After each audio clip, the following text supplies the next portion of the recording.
Now, this will never lead to the response, what about all the Christians that oppress people? Well, there's one fatal flaw in this response.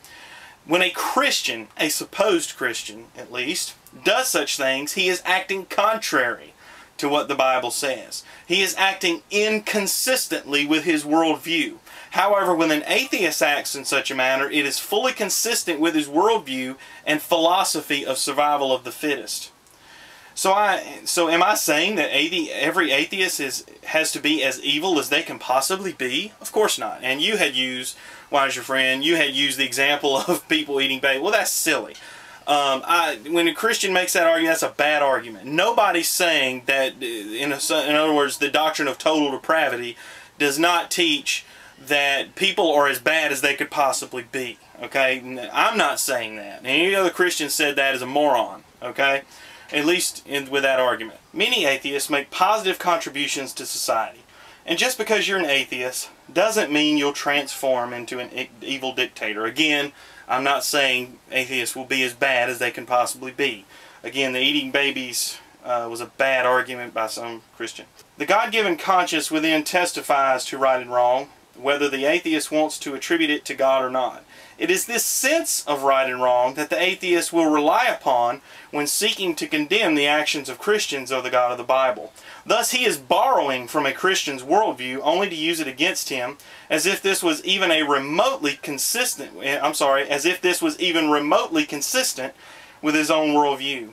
How can the atheist sit in judgment? With what uniquely atheist objective moral standard does he lean on? None, of course. He is forced to rely upon the God-given law in his heart that he wields against his Creator in arrogant rebellion. Thirdly, each atheist in that society will support laws that he wants to keep. The atheist does indeed have a God, a final authority, if you will, and that God is self.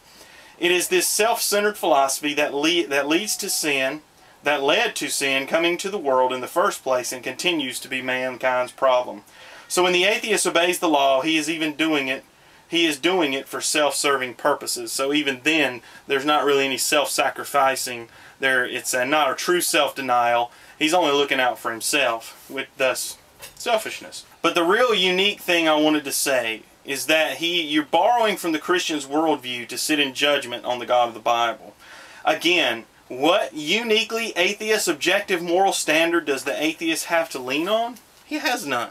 Because again, if we are victims to the chemical reactions in our brains, and the conscience is just somehow a figment of your imagination or a social standard imposed, but the Christian and even the non-Christian has the conscience down deep within that teaches us the moral law, the right from wrong. You know right from wrong, which makes us distinct from animals. Now, you had follow the rules of society is your only hope. We've dealt with that. You said something that stoning people to death and slavery has no place in our society. We do have capital punishment for certain things, and we do punish people from right and wrong. So I guess whether or not in what way people should be put to death for breaking certain laws is certainly up to folks' opinion, I suppose. But again, we're not under the judicial part of the Jewish law anymore.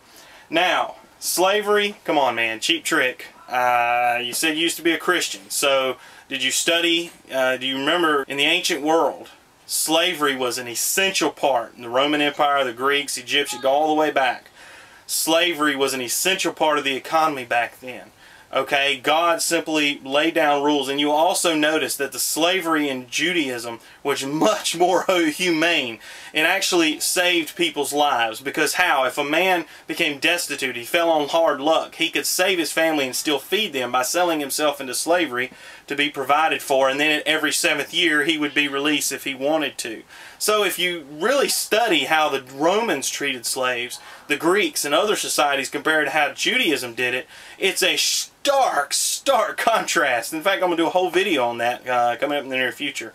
So to equate those two, and actually Dinesh D'Souza and other scholars have shown how the New Testament laid the way, it paved the way for the abolition of slavery. So anybody that tries to use the Bible to justify the American slavery that we had based purely on color and different things like that is a moron.